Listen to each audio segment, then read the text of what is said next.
What if healing isn't about just getting over it?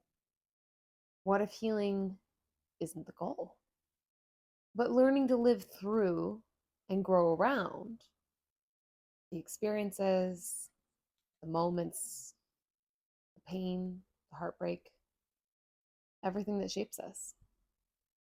Today, we explore what if healing isn't the goal.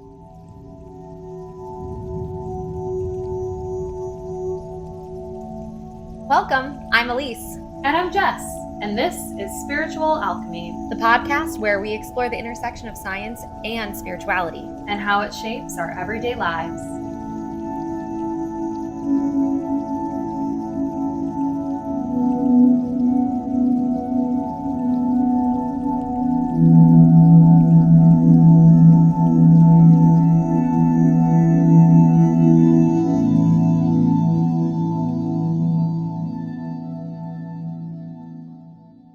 So I was very emotional researching for this episode and thinking through. So I will already preface it with that. First question we both dove into was, how do different spiritual traditions view pain and grief not as something to fix, but as something to witness or integrate? I will, before we dive in, also just add that sometimes it's hard to hear the shit you need to hear. So this episode might be tough to listen to. Yeah. It might be hard for some people to hear this, but know that this is a space that is safe, that we always take what resonates, leave what doesn't. This space is meant to be supportive, to encourage growth, but not demand it. This space is meant to give you pillars to support your own roof, so that you can start to build a better house. And by house, we mean the house you live in. Mm-hmm. So head and heart for people listening. I forget sometimes that people can't always see me. I pointed to my head and I pointed to my heart. Yeah. And all of it. It's your chakras. It's alignment. Mm-hmm. So diving in with these spiritual traditions, suffering as a natural part of life. Pain and grief are not seen as failures or things to be eradicated, but rather we integrate them into the human experience, and they're integral. Mm-hmm. And I have, unfortunately, or maybe, I guess the narrative is always changing, or maybe fortunately, we've both experienced so much grief young. Mm-hmm. And it's interesting being 31, and I have friends who are just experiencing grief for the first time. And a callback to last episode, archetypes being the wounded healer, I've really felt like a light for them in the tunnel, because I said it to you earlier today, grief is an old friend to me. So just knowing that grief happens for people at different ages and different points in their life, and there's no judgment on when. No, because it's going to happen. It's going to happen. And you can't avoid it.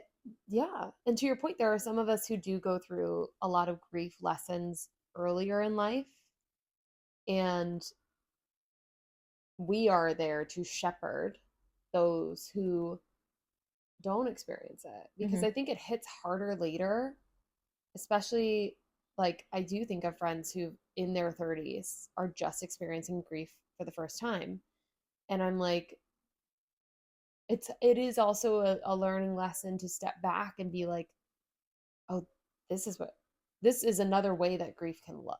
Mm-hmm. It's not, this is what grief looks like. It's, oh wow, this is what grief looks like for someone who has only known joy, happiness, everything is la-di-da, sunshine and daisies, and now your world's being shattered. Ooh, let me help you with this one. Right. Let me just hold you up here while you find your feet again.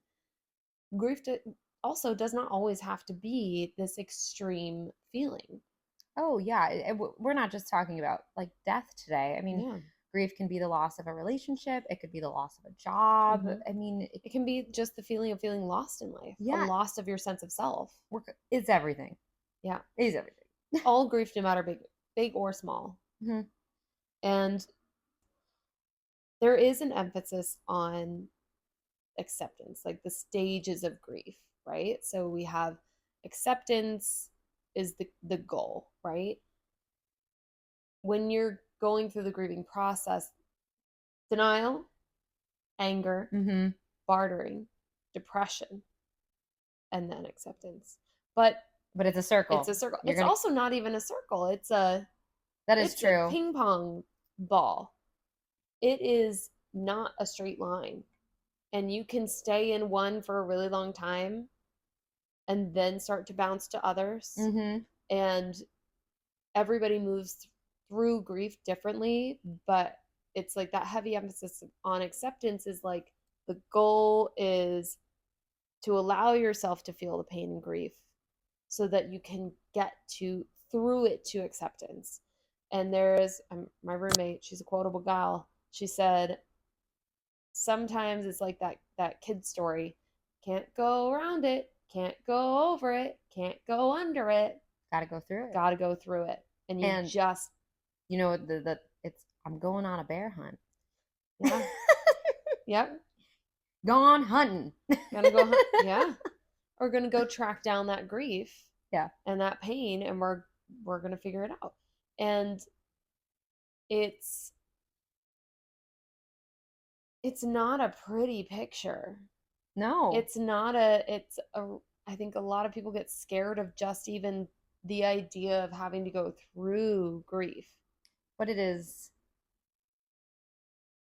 and this is going to sound messed up when I say it, so I don't mean it like this. It is just the bare bones existence of being a human. It is the most human experience that you can have. Any person who has ever lived on this planet has felt grief. They've also experienced love in different capacities based off of who they are, but I'm going to bet everyone has felt probably more similar grief than they have love. So I told you it was going to sound messed up. I would not disagree with you. And I mean that's also like some religions say that we are here to suffer and that is the suffering, the fear, the pain, the guilt, the grief. Mm-hmm. But grief can also be transformative, be a time of growth because this leads us to new perspectives. It can invite us to challenge our beliefs and our belief systems. I know that for me, one of my biggest griefs in my life, one of the biggest experiences of loss was a moment that also propelled me into what am I here to do? What is my existence? Greatest And transformation. the biggest transformation. And that is why that felt so significant to me. And I don't think you can compare one grief to another because I've also experienced other very deep heartbreaks and sadnesses in loss. But that one always sticks out to me because it was the one that was the most transformative and it taught me so much Mm. in the pain. And it's hard to look at it like that when you're going through it, but It's awful. It's the again, worst feeling in the world. so self-awareness, resilience, it also brings us into community and connection because what happens when we lose something or someone when Well, you have to find a way to alchemize the pain. You have to turn your pain into your medicine. yeah, but community wise, It a community gives you the tools to do that yes, because I would art I don't it's very hard to do that alone. yeah. I, Well, think of a funeral. yeah, People bring flowers. People usually bring like a casserole or some food for food. the family. It's when you go through a breakup, your girls are there, your guys are there to help you through it. And in the Jewish culture, when somebody dies, you sit shiva for 7 days so that the family's not alone, the body's not alone. Like Mm-hmm. it insurmountable amount of community and support Yeah. that rallies around grief Yeah. and pain. And that community can bring you a sense of belonging. And again, feel supported in the aftermath. Mm-hmm. So, shall we dive into some of the religion examples of how we can alchemize this grief within community? Yes. Can I start? Yes, please. Yes, because Buddhism, Mm-hmm. favorite. Suffering is a part of the human condition. Buddhism acknowledges that suffering is an inherent part of life, and it comes from clinging to impermanent things such as misperceptions of reality. We're all going to die. Yeah. It is a guarantee in this life that we are all going to return to the earth. So, dukkha, suffering, is inseparable from life. It's not a punishment, but a teacher. Mindfulness and acceptance, so by observing the pain that we feel and the grief without judgment on ourselves, this can lessen the suffering. You let go of attachments, so recognizing the impermanence of all things, like what you just said. It's going to help you release attachment and reduce the suffering. And then finding meaning. Grief can be the catalyst for growth and finding meaning in life and inspire appreciation for what you have. I had to find a quote. Of course you did. I'm going to try to pronounce this name. Buddhist scholar Pema, I would say Chodron, writes, only to the extent that we expose ourselves over and over to annihilation can that which is indestructible be found in us. And I think that's what religion gives. It gives us something beyond ourselves to believe in, so that, dare I say, we want to stick around. Mm-hmm. Because once you start experiencing all this pain and all this grief, it can be overwhelming. But if you let it literally annihilate you or wash over you, you find your community, you find your purpose, you find your people, you find your transformation. Well, I think we kind of again tie it back to Earth being a school, and this being like grief is another way for us to learn at this school. But I think too, like the reason grief feels so impactful, especially in loss, it's because we don't know. It's because we don't know what happens to us. We don't know what happens to our loved ones when they leave. And it's scary because, again, it's rooted in fear, it's rooted in the ego. Ego will do whatever it has to do to keep the body, the physical body, safe. Mm-hmm. And the soul, a word that came to my mind was trapped in the body. Because, I mean, and think of like the philosophies that philosophical ideas that we've discussed here. Mm-hmm. If you've been following, you know that we've been talking about how the soul is separate from the body. We've talked about collective unconsciousness. Your soul goes back to the collective. The droplet that you are, a droplet of water, returns to the ocean, the bigger, deeper meaning. And that's all to say, we could still be wrong. We could still be wrong. We could. Not where I'm going with this. But if you take those ideas and then you think about death, if we knew what happened when we died, if we knew that our soul was going to go to this wonderful collective and just feel joy and hope and happiness and love and like feel this connectedness to everybody, and that our soul was going to live on outside of our physical body, if we knew that, why would we stick around? We have to fear something. We have to have that fear to keep us here so that we go through our lessons. And you can make that fear voice very small. Mm-hmm. You can, but it it's never actually going to go away. Yeah. You can just make the other voices louder. But that's what you got to work on. Think of like your whole life as, have you ever seen a soundboard? Mm-hmm. And like the levels, if you picture like each level is a different kind of emotion, you're going to take that fear level and you're going to pull it all the way as low as you can before it turns off, because you can't turn off fear. That's so funny that you just said that, because I was just thinking, like, it's really funny when you see like older people who are, they've lived their whole life, they lived a good life, and they're ready to pass on, they're ready to leave. They don't fear death. And No. no, and they walk away as old friends, as you would say. I mean, you know what my grandmother says? She goes, Grandma May, I don't buy unripe bananas anymore.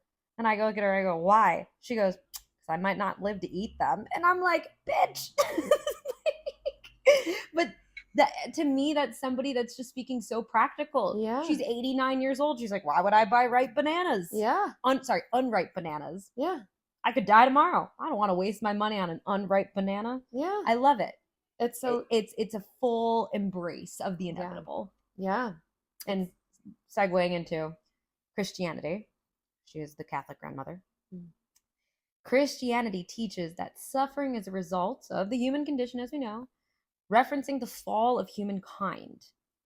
Redemption and hope, the suffering and crucifixion of Jesus Christ offer a model for enduring pain with faith and grace, and the promise of salvation provides hope beyond earthly suffering. I mean, it's the last thing that Jesus said before he died. Into thy hands I commend my into thy hands I commend my spirit.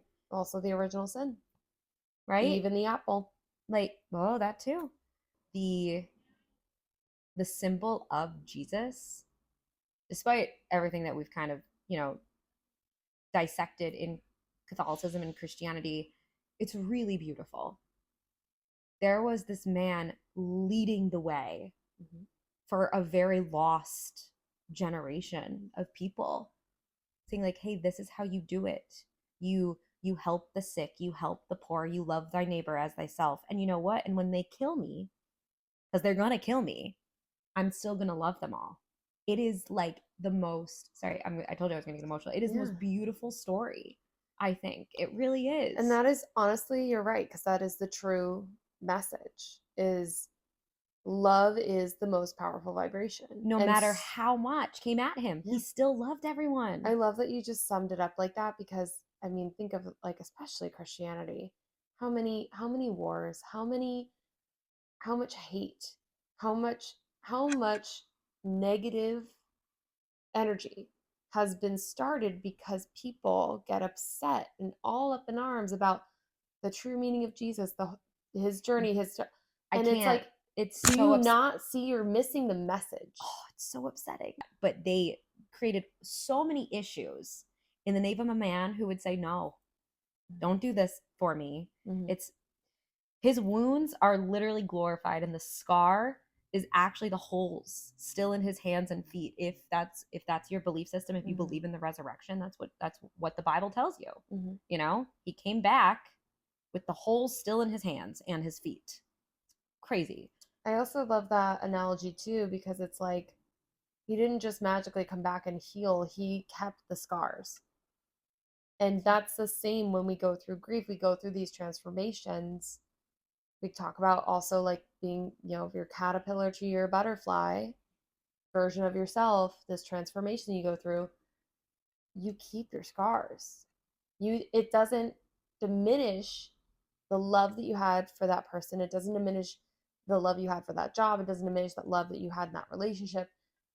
The scar is there as a reminder, so that we don't forget, but we don't forget what we learned from that scar. And Christianity teaches that faith and grief coexist. Grief is viewed as a natural response, not an indication of a lack of faith. You turn to God for comfort and guidance, prayer, scripture, community, support.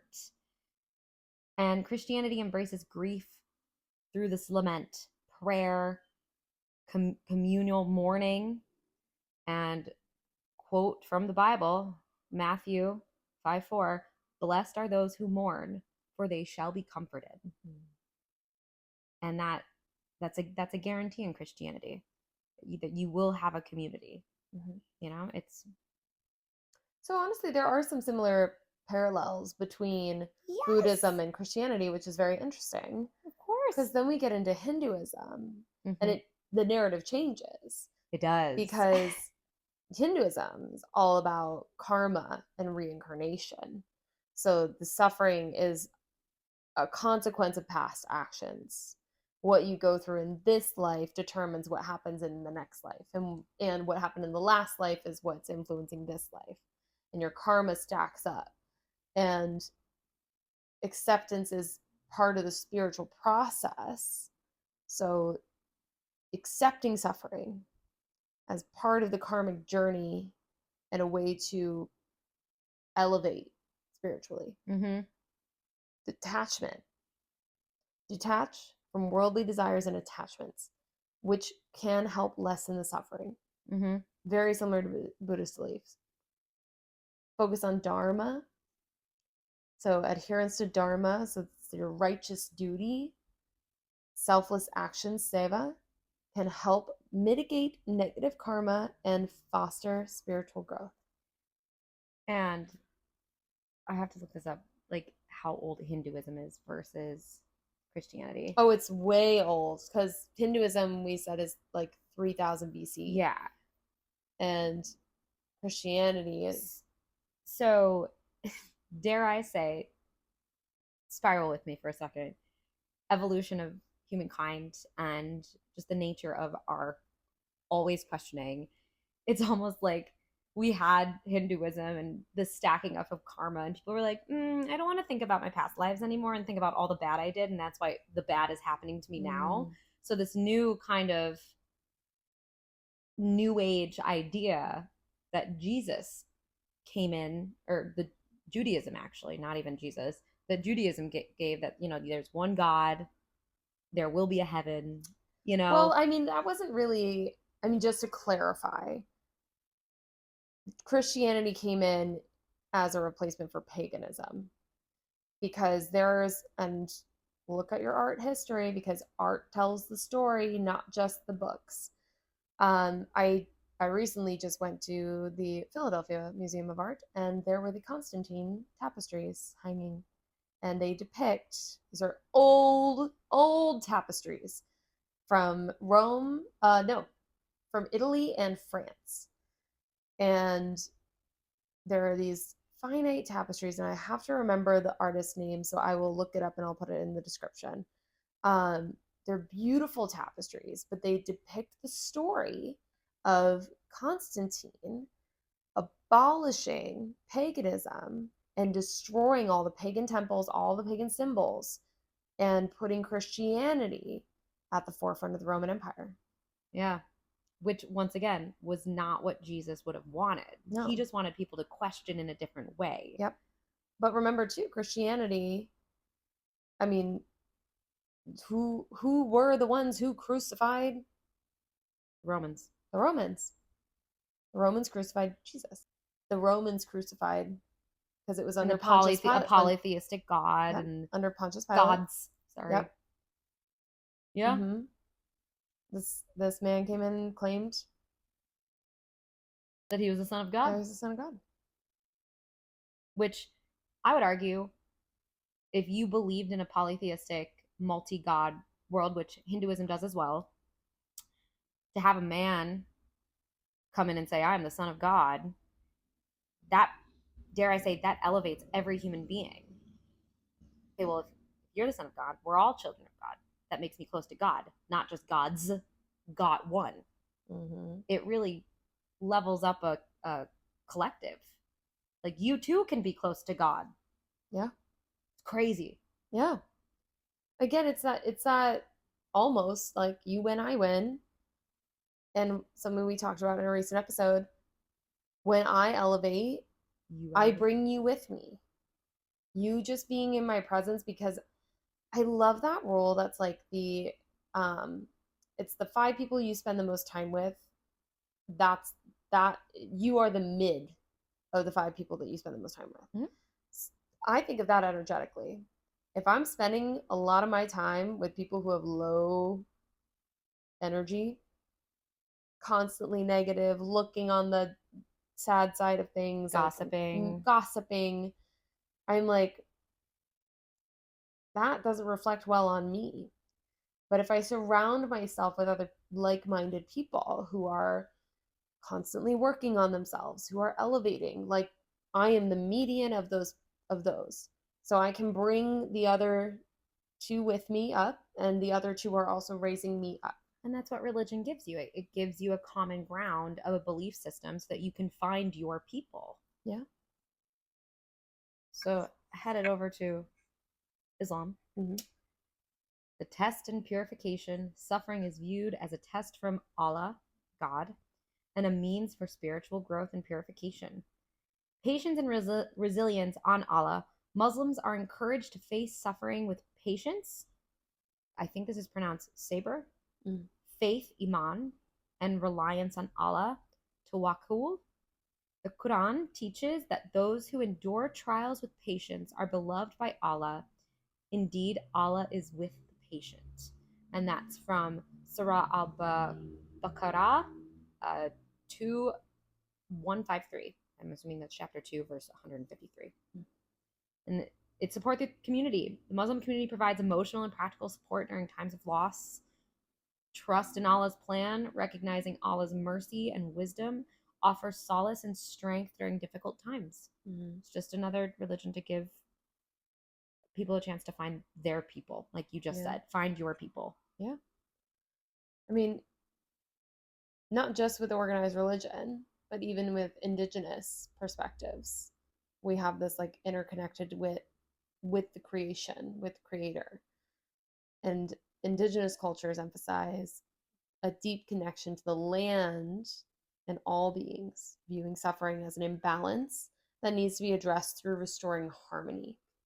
I love that so much. And it's like, look at rituals, ceremonies, and those are all symbols of how they're restoring balance, like talking circles, smudging ceremonies, fostered togetherness and trust,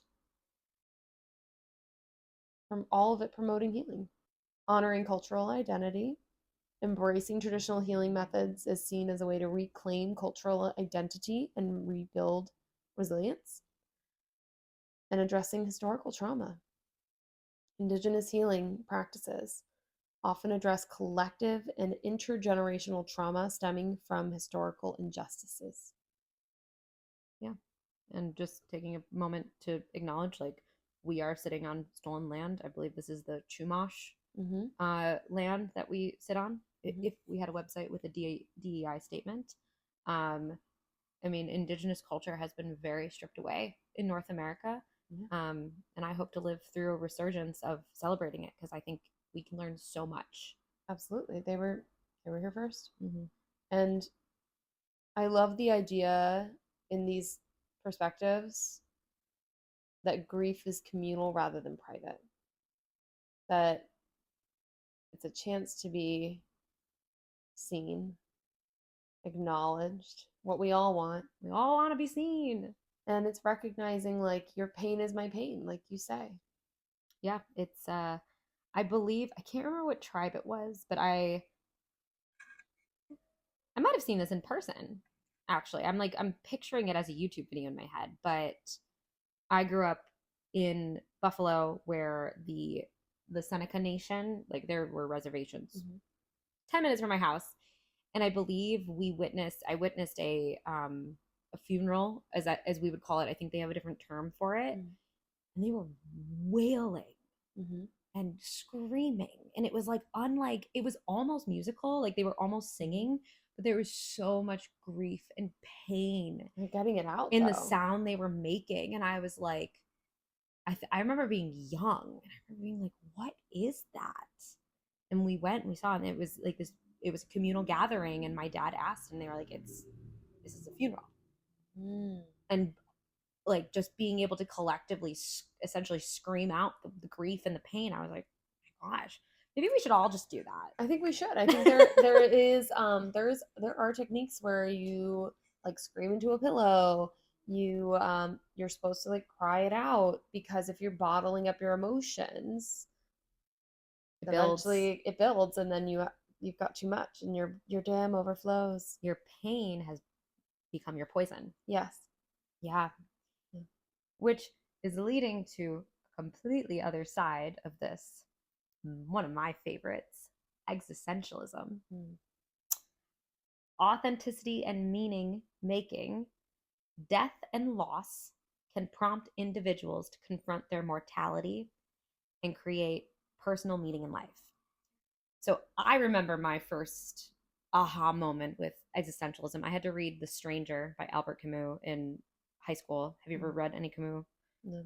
He's a French I don't- writer. I don't Everything that you know. read will be a translation, but he is one of the greatest existentialist writers of our time. Everybody should go read him. And I have another quote, but I still remember how this book starts. And the first line is, Mama died yesterday. Or maybe it was the day before yesterday. That's how the book starts. Mm-hmm. Your character right off the bat is establishing themselves as, my mom died, but she might have died yesterday, Might have been or the day before that. And it's like, you don't know. It was what? What a beautiful image of grief, because I think when you're grieving, time stands still. Mm-hmm. And I do think of like there are times that I've been grieving and I'm like, is it still the same day? And some days the days feel long. And sometimes you're sleeping a lot. And how And perfectly said in a sentence. yeah. Died yesterday, or maybe it was the day before yesterday. Yeah. And the other quote I was going to give was, since we're all going to die, it's obvious that when and how don't matter. So my takeaway from existentialism at its core is either way doesn't matter. Life is absurd. We're reminded that death isn't something to fear or escape. It's the absurdity and the certainty that we're all handed. So you accept vulnerability. Existentialism encourages the acceptance of the inherent fragility and transience of human existence, responsibility, and freedom. By acknowledging our mortality, it can motivate us. It can transform us to take responsibility for our choices and live more authentically. Like I said, we could be wrong. We might just get this one shot. So if you really get one shot at this, how do you want to do it? I hear it. Like I know that it's like nobody knows. But We I don't think know. but that's the beautiful thing about it, is that nobody knows what happens. So why not live with the idea that you're not just here once and done and then you're warm food? Why not live with the idea that your actions here, because here's the thing, if we're ego driven creatures, Mm-hmm.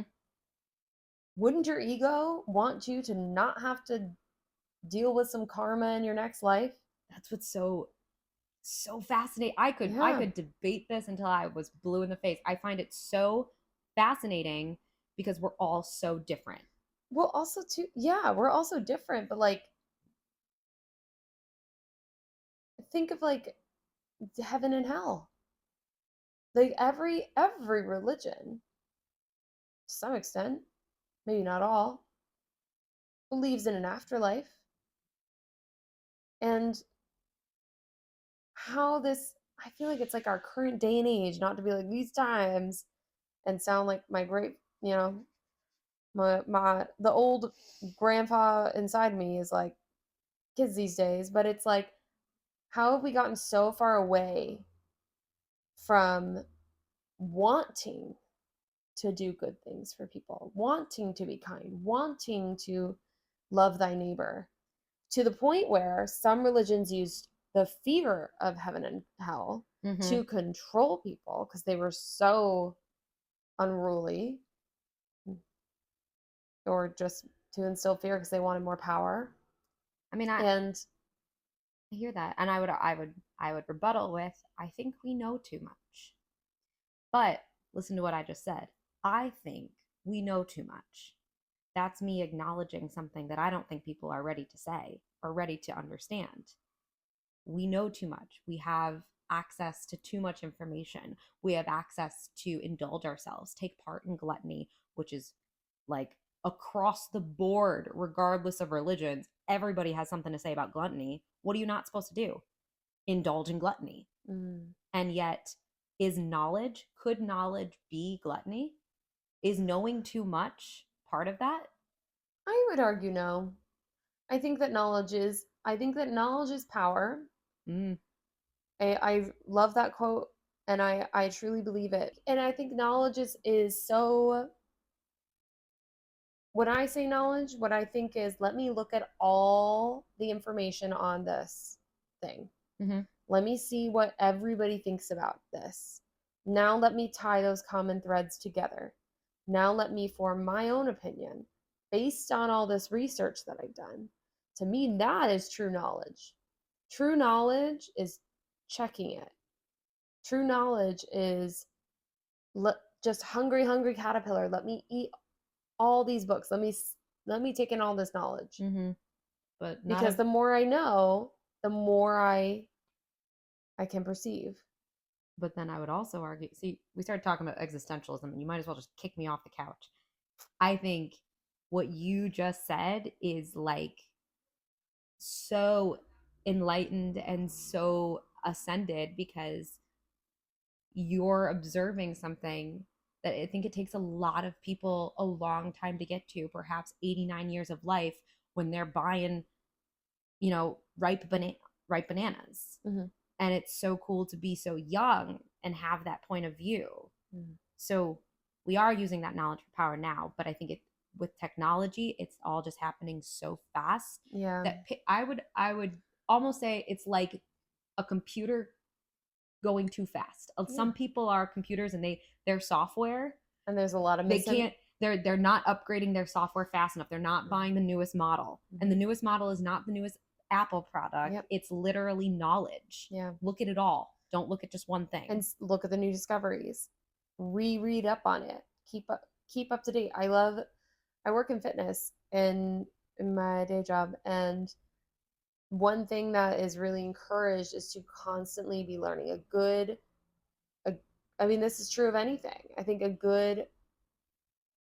you are truly in a craft, if you're truly in something, you don't just say, well, I know everything about this and I'm going to stop. No, I keep learning new things about fitness science and the physical body that we keep discovering. And there's new studies being done all the time. There's new knowledge being obtained all the time. So I take voice lessons all the time still. I've taken voice lessons for 15 years. We never stop learning. No. It doesn't just stop with school. You don't graduate and know everything. Bringing it back to grief. Grief strips away the illusions, forcing us to confront what truly matters and often see things we've never seen before or didn't want to see. It's in this confrontation we find freedom to live with purpose. And this is my favorite. The act of choosing meaning in the wake of loss and grief becomes an existential victory. Not despite the pain, but because of it. It is the most powerful human experience, I think. I agree. I think that is a beautiful place to pause for today. Perfect. And now that we've got our baseline, and when we come back next week, we will dive even deeper into what does it mean to be whole with your wounds rather than healed from them. We'll catch you next time. Yeah.